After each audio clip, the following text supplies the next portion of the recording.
table. Donc, on va parler, comme disait Noémie, de la mise en ressources de professionnels de la médiation, mais plus particulièrement de comment, je pense qu'on a compris au long de la journée, comment les collaborations sont importantes dans la professionnalisation aussi, dans tout ce qui est partage d'expérience, expertise, puis pour renforcer aussi l'impact des actions culturelles et les liens avec les publics. Donc, nos deux intervenantes vont partager leurs expériences sur la manière dont les réseaux permettent d'innover, de mutualiser les ressources et de développer aussi des synergies. Donc, j'ai avec moi Valérie Richard, qui est responsable du développement des pratiques et médiatrices coordonnatrices pour Execo. À travers les années, elle s'est penchée particulièrement sur les réalités des personnes vivant dans la marginalité sociale, en mettant en œuvre des projets ayant pour objectif de porter leur voix. Co-fondatrice du regroupement des médiatrices et médiateurs culturels du Québec, elle s'implique activement dans la professionnalisation de la pratique de la médiation culturelle. Et Noémie Mignan, collègue de longue date, est professionnelle de la recherche à Artenso et candidate au doctorat en muséologie, médiation et patrimoine à l'UQAM. Elle s'intéresse dans ses mandats de recherche, mais aussi de consultation et de coordination des projets, au développement de la médiation culturelle, à l'accès à la culture, à la conception des politiques culturelles ou encore à la recherche participative en culture. Donc, maintenant, la parole est à vous.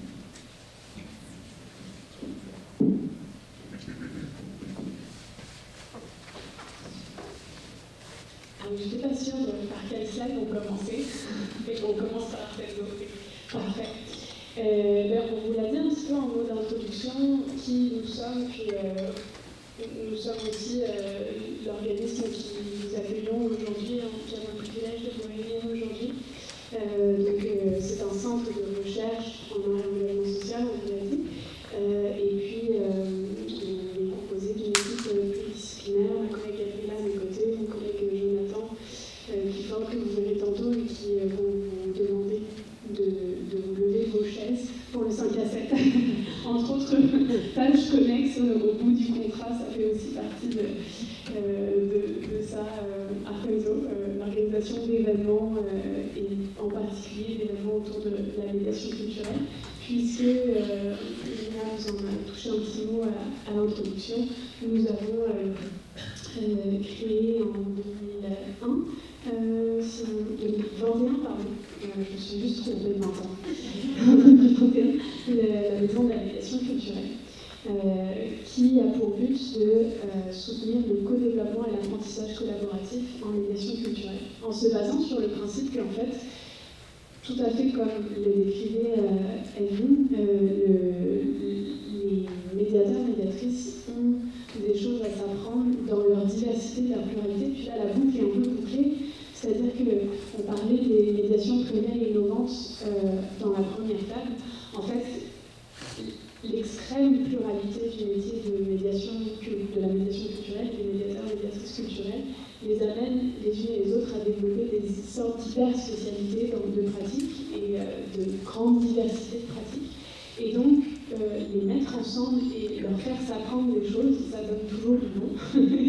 Et très inspiré aussi par les pratiques d'Execo, l'organisme où travaille Valérie, on a souhaité que la Maison de la médiation culturelle soit un lieu où des communautés de pratiques puissent se venir et puissent donner un espace de formation continue tout au long de leur vie professionnelle, dans le fond, des médiateurs et médiatrices culturelles, dont j'espère très sincèrement moi aussi que le titre et le nom perdurera longtemps. Nous avons l'immense privilège de faire partie des organismes occupants de la cité des hospitalières et la plupart de nos activités sont ici à la cité, mais nous sommes régulièrement en collaboration avec l'OMEC par exemple, et donc accueillis dans les bureaux de l'INRS ou en collaboration avec le RMCQ. Et en fait, c'est là où je veux en venir, c'est que comme organisme de recherche, nous avons plusieurs angles pour développer la recherche. Donc soit que nous recevons des mandats de service conseil et exécutons des mandats d'études, d'évaluation, de candidature en tant que professionnel de recherche pour des partenaires, des clients, des prestataires, des collaborateurs, collaboratrices.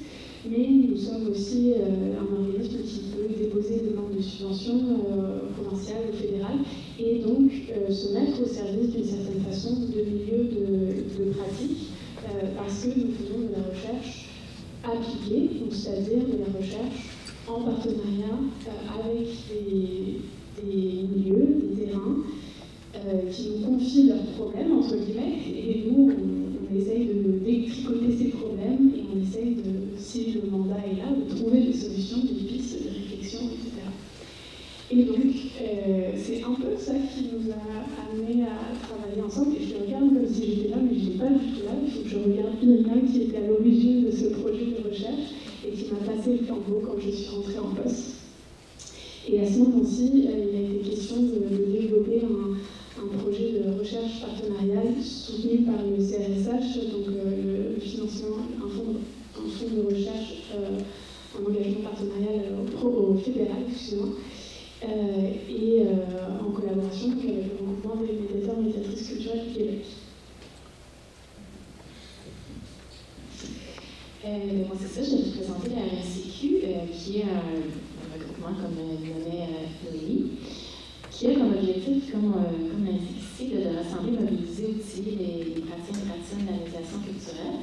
C'est vraiment l'idée de travailler à la reconnaissance du métier, parce que, comme je le disais dans une table récemment, on parle beaucoup de la médiation. Les médiatrices, des fois, on les oublie. On essaie de les rentrer dans différentes cases, mais on dit qu'on essaie d'occulter le fait que c'est un métier en part entière.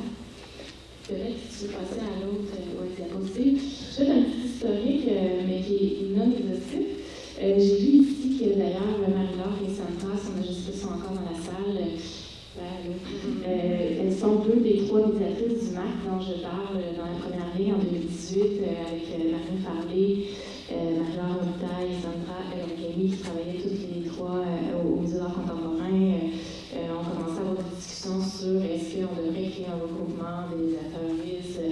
Elles ont créé une page Facebook privée, puis là, tout d'un coup, j'ai dû s'arriver dans mes algorithmes, et là, je suis membre de ça, et de commencer à faire des appels, est-ce que qui peut se réunir, est-ce que vous avez envie de participer à créer un regroupement, et avec quelques autres médiatrices, on s'est retrouvés ensemble, et on s'est dit, qu'est-ce qu'on fait, à quoi ça devrait ressembler, et c'est en 2018 qu'on a fait notre première activité de réseautage à la Maison Théâtre, où on s'est dit, on va se rencontrer, on va faire une petite table, on va voir c'est quoi nos points communs, c'est quoi nos parcours académiques, nos espaces de pratique, nos défis, nos joies, puis tout ça. Puis ça a été très, très, très, très concluant comme première soirée. On s'est dit, ça y est, c'est arrivé, la RSCQ existe. Puis à partir de là, on a continué à se rencontrer, à former notre CA. On est toutes des femmes impliquées depuis 2018. En 2020, on est devenu officiellement un organisme à but non lucratif. Et depuis ce temps-là, on continue sur des chantiers. Nous avons malheureusement pas encore de financement. C'est très difficile, on est dans plein crack, on a de la difficulté à trouver comment on va faire pour embaucher une personne pour soutenir nos activités. Jusqu'à maintenant, j'ai essayé de détailler quelques activités des dernières années parce qu'évidemment, c'est plus vaste que ça. On a fait beaucoup de travail pour permettre aux médiatrices de se rencontrer, qu'on puisse partager nos réalités de métier. Et entre autres, j'ai nommé plusieurs événements pour démontrer le fait qu'on est vraiment tout de suite rapidement rentré dans un écosystème autour de l'OMEC, autour de Culture pour tous, de Culture Saguenay-Lac-Saint-Jean, de la FEDSO. On a publié une charte en 2022 sur laquelle on a travaillé, peut-être même certaines personnes ici. La pandémie nous a donné une occasion de créer plusieurs rencontres en ligne. On était tous découragés. On se disait, oh non, qu'est-ce qu'il y a avec notre métier? Oh non, qu'est-ce qui va se passer? Puis on s'est dit, on va se rencontrer en ligne. Puis tout d'un coup, ça nous a ouvert autour de médiatrices, des affaires au Québec. Puis on a commencé à travailler. On avait déjà entamé le travail sur la charte. Puis on a commencé à le faire en collaboration avec les médiatrices qui venaient à nos communautés. On a fait plusieurs rencontres autour de ce développement-là pour finalement avoir un financement de l'OMEC pour la publication et le soutien Culture pour tous, Culture Saguenay-Lac-Saint-Jean là-dedans. Et cette charte-là qu'on a lancée au symposium international qui a eu lieu à la Maison de la Culture pour l'éveiller, entre autres, en juin 2022. Et on poursuit juste nos activités avec l'objectif, c'est ça, de créer des espaces de réseautage.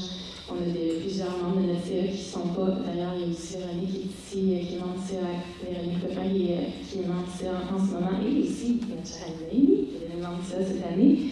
Donc, c'est ça. Donc, le regroupement est très actif dans ce milieu avec l'objectif principal de porter les voix et de réunir les médiatrices, de mobiliser les médiatrices, les médiateurs. Quand j'utilise le terme au féminin, ça inclut aussi le masculin, excusez-moi messieurs, mais vous êtes inclus. Et quand on travaille beaucoup en femmes, j'ose nous féminiser le terme. Et on dit ça, on était approché par TENSO pour collaborer sur le projet intermédiaire, puis c'est quelque chose qui nous a énormément intéressés parce que c'est des grands enjeux qu'on vit au quotidien, les médiatrices dans nos espaces de pratique, de savoir qu'on collabore avec nos collègues, de différentes façons qu'on essaie de pousser notre médiation, de s'entrer dans les petits cracks pour voir comment on fait pour travailler en harmonie, pour nous valoriser dans le travail, faciliter les choses pour tout le monde. Donc, voilà. Si on parle concrètement de ce projet commun qu'on a réalisé, si on avance dans les diapos, donc on s'est dit, on va, à la fois dans la méthodologie, dans les résultats, on va répondre aux besoins du milieu. Et le besoin, c'est de continuer à se rencontrer, de continuer au-delà des communautés de pratique qui ont mené à la charte, de continuer à faire se rencontrer et réseauter et communiquer entre eux les médiateurs, médiatrices culturelles, qui n'ont pas tant d'options, mais d'autres espaces. Il en existe, Théâtre Écurie, l'OMEC, etc., mais qui n'ont pas assez d'espace pour se retrouver, œuvrant chacune dans des dizaines d'institutions et d'organismes culturels et communautaires différents, dans des terrains très variés, avec des enjeux très variés, des publics très variés, que ce soit les jeunes, que ce soit les personnes avec des handicaps, que ce soit en lien avec des collections, que ce soit en lien avec des objets patrimoniaux, que ce soit en lien avec les arts vivants. Donc vous comprenez, encore une fois, je mets l'accent sur la pluralité, la diversité des profils des médiateurs, médiatrices, et pas seulement de la pratique. Et tout ce monde-là avait quand même besoin de continuer à se parler. Donc on s'est dit, dans la méthodologie, on va continuer à créer des occasions de rencontre, mais ces occasions de rencontre vont être aussi des moments pour collecter des données. On a beaucoup parlé des données dans la table sur les observatoires, donc ça a été aussi notre méthodologie participative en recherche, c'est-à-dire qu'au travers des communautés de pratique, on posait des questions sur quels sont les enjeux de collaboration dans votre métier qui font que vous n'êtes pas reconnu. Nommez-les, puis on avait là je ne vous ai pas mis toute notre méthodologie, mais vous pourrez y accéder à la fin, lors du lancement, en consultant le zine, et je vais revenir sur ce fameux zine, quel suspense. Donc ça, c'était un premier élément de la recherche, la méthodologie participative pour recueillir des données à travers ce qu'on appelait des garages, filer la métaphore de la maison. Donc les garages étaient des rencontres professionnelles pour explorer les mécanismes de la collaboration intermédiaire et co-construire des savoirs pour en huiler le rouage. Et les cuisines, c'était des tables, des petites communautés de pratique, mais plus informelles, en petits comités, où on venait se présenter des projets inspirants et on venait se partager les bonnes recettes, toujours en termes de collaboration intermédiaire. Pourquoi la question de la collaboration intermédiaire nous intéressait particulièrement? Parce que les médiateurs, médiatrices, entre eux, se connaissent et se reconnaissent et comprennent bien ce qu'ils font, mais c'est au contact de leurs collaborateurs et collaboratrices dans leurs institutions ou à l'externe, notamment quand ils sont indépendants ou quand ils sont contractuels, ont la difficulté à faire comprendre ce qu'ils font réellement. C'est-tu du développement public, c'est-tu de la communication, du marketing, c'est-tu de l'enseignement, de la pédagogie, c'est-tu de l'animation, c'est un peu rien et tout de tout ça, je vous dirais.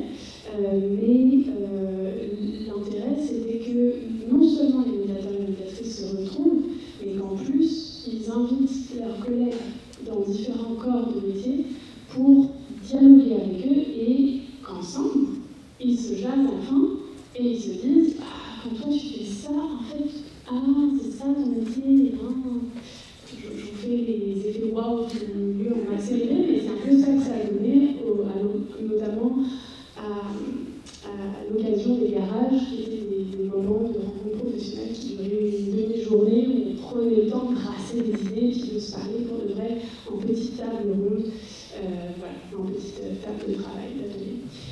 Si on passe à la diapo suivante, on a eu comme ça 6 événements tout au long de l'année 23-24. Et donc ces événements ont été aussi, on n'a pas de photo de notre géniale Aline Baron, qui a été la facilitatrice graphique, qui a fait des illustrations en live. Je le redis, mais en live. Elle entendait les choses et elle les transformait en dessin en live. C'est incroyable. Et elle nous a fait des grandes fresques. Et si vous voulez, pendant le 5 à 7, je pourrais même vous emmener voir ces fresques qui sont dans un couloir plus loin dans nos bureaux de la cité. Qui étaient des sortes de grandes synthèses visuelles des enjeux de collaboration intermédiaire en médiation culturelle.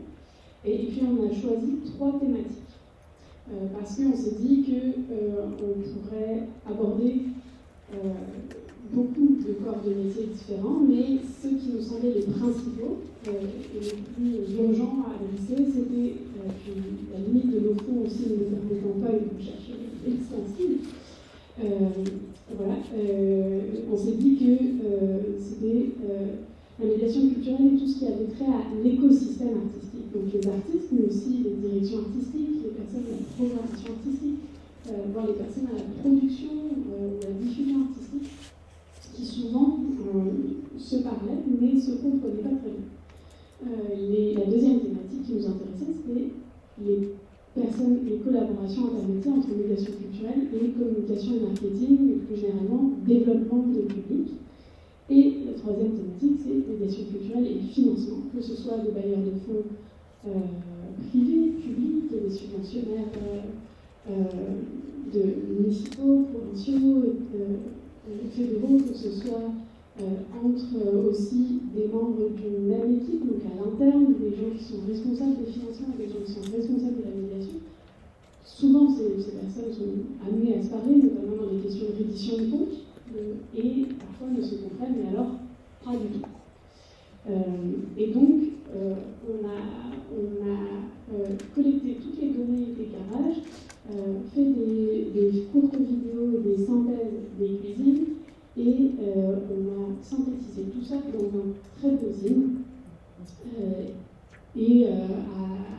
Dans les 3 synthèses graphiques que nous a reproduites Aline et qui sont à l'intérieur du zine.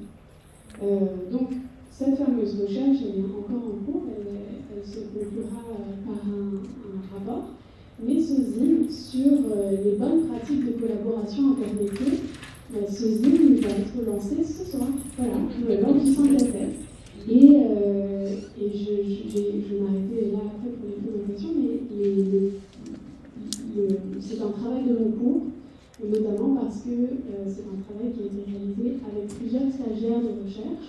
Donc on les recitera tantôt, mais ça nous a permis aussi de réaliser une mission en tant que centre de recherche collégial, de donner des espaces de formation et d'initiation à la recherche pour des étudiants du Cégep de Saint-Laurent qui et étudiantes, en fait, spécifiquement, qui ont participé à cette recherche partenariale. Voilà. Merci à toutes les deux. Donc, il y a quelques questions pour approfondir la conversation. Et vous avez nommé, on peut déjà imaginer en fait les avantages des réseaux, des collaborations, de la recherche partenariale.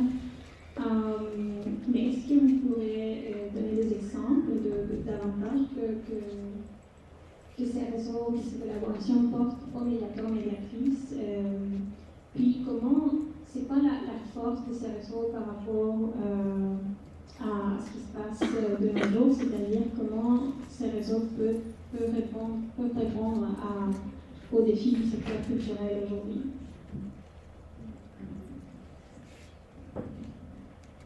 Je ne sais pas si je peux répondre à la question des défis, mais en fait, le lien que je vois plutôt entre le projet et la RCQ, c'est par rapport à notre charte. Une des choses qu'on a découvert, pas dans doutait fortement, pour vous dire franchement, mais en faisant la charte, puis en consultant des personnes qui étaient pas nécessairement, qui pratiquaient pas nécessairement à Montréal. Parce que nous, une des grandes chances qu'on a à la RCQ, au CA, c'est que les médiatrices proviennent de différents milieux. Donc, il y a des gens de théâtre, contemporain, des gens de communautaire, il y a des personnes qui sont aussi artistes. Ça nous permet d'avoir une personne qui est en musée, ça nous permet vraiment d'avoir une perspective élargie des réalités, des enjeux, des défis, mais des plaisirs aussi qu'on vit à travers la médiation. Puis dans notre charte, en développant, en rencontrant des médiatrices de différents lieux au Québec, on se rendait compte que nos enjeux se rejoignaient énormément. Puis la charte, on le fait vraiment, on ne définit pas la. Je vous invite à aller la voir si vous ne la connaissez pas sur le site de rncq.info. Vous allez voir, il y a un onglet charte, vous pouvez la télécharger facilement en PDF. Puis, qu'est-ce que je voulais dire? Oui, c'est ça, on s'est centré très clair, pas sur la médiation, c'est quoi? Ça va, il y a plusieurs définitions, on les connaît. Déjà, c'est une décision qu'on a prise rapidement en créant le processus. Mais plutôt sur le métier, ça ressemble à quoi? C'est quoi nos compétences, les médiatrices, les médiateurs? Qu'est-ce qu'on met de l'avant? Puis, c'est quoi nos réalités professionnelles? Et on termine avec un petit manifeste. De quoi on a besoin, nous, pour une reconnaissance, mais aussi pour pouvoir faire notre métier d'une façon plus sereine, si je peux dire ça comme ça.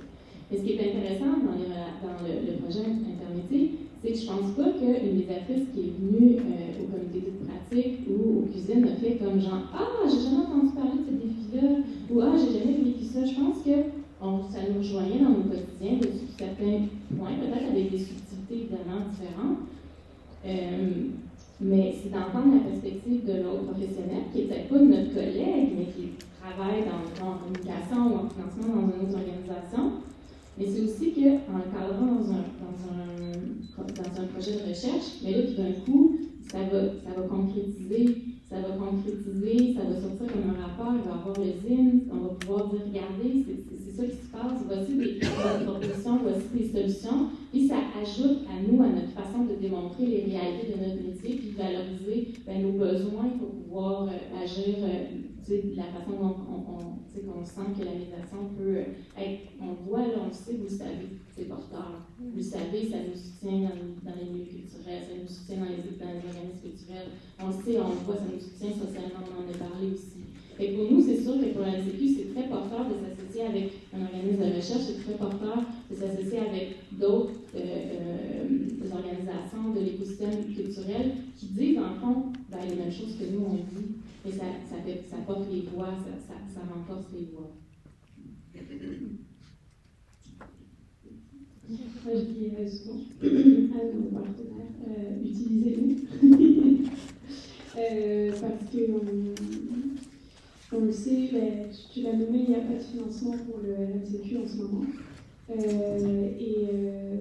Et puis, globalement, on a eu un petit respire récemment, mais globalement, il n'y a pas énormément de fonds pour la culture en ce moment. On n'a pas énormément de l'os, disons, en ce moment. Tout le monde se sent un petit peu pris à la gorge, on se retourne, puis on voit disparaître les financements les uns après les autres. Ok. On a cette chance-là de pouvoir aller chercher des financements de recherche et aider des milieux à développer des projets qui leur tiennent à cœur, qui leur permettent de mieux comprendre ce qu'ils font, de mieux comprendre leurs pratiques, de mieux comprendre leurs impacts. Et donc,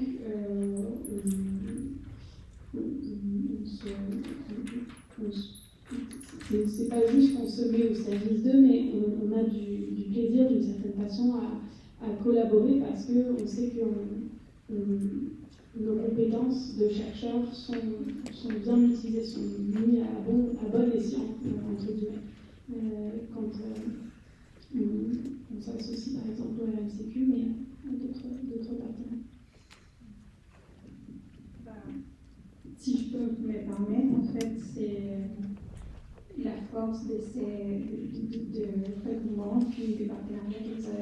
aussi, ça contribue à l'institutionnalisation du métier de médiateur-médiatrice.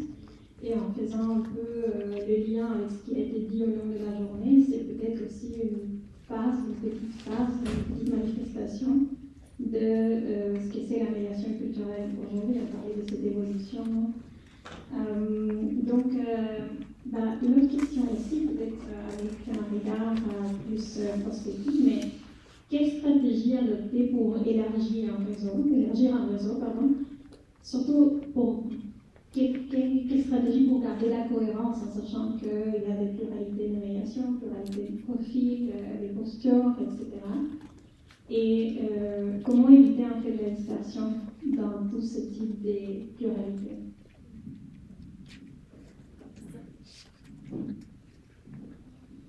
J'ai nommé tout à l'heure, mais une de nos stratégies, c'est vraiment de se centrer sur nos convergences, nos points communs, comment on se rejoint. Je pense que quand on travaille en médiation, il y a quand même plusieurs stratégies qui sont communes, en fait, de provoquer la rencontre, de créer des moments de magie. Et je pense que c'est en se centrant sur ce qui nous rejoint.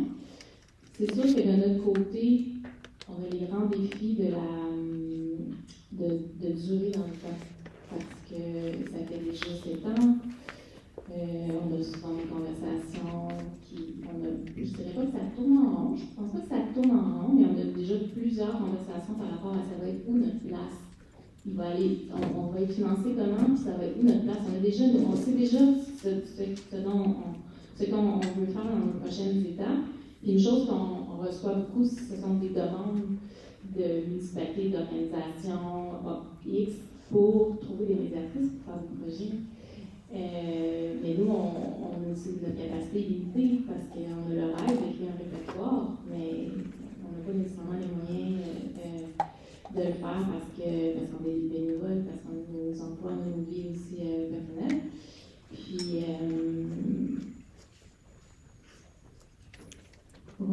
j'ai l'impression que nos défis organisationnels rejoignent aussi nos défis de médiatrice, de financement de projet, on a l'impression, on en parle plusieurs fois d'ailleurs aujourd'hui, on se lance dans un projet.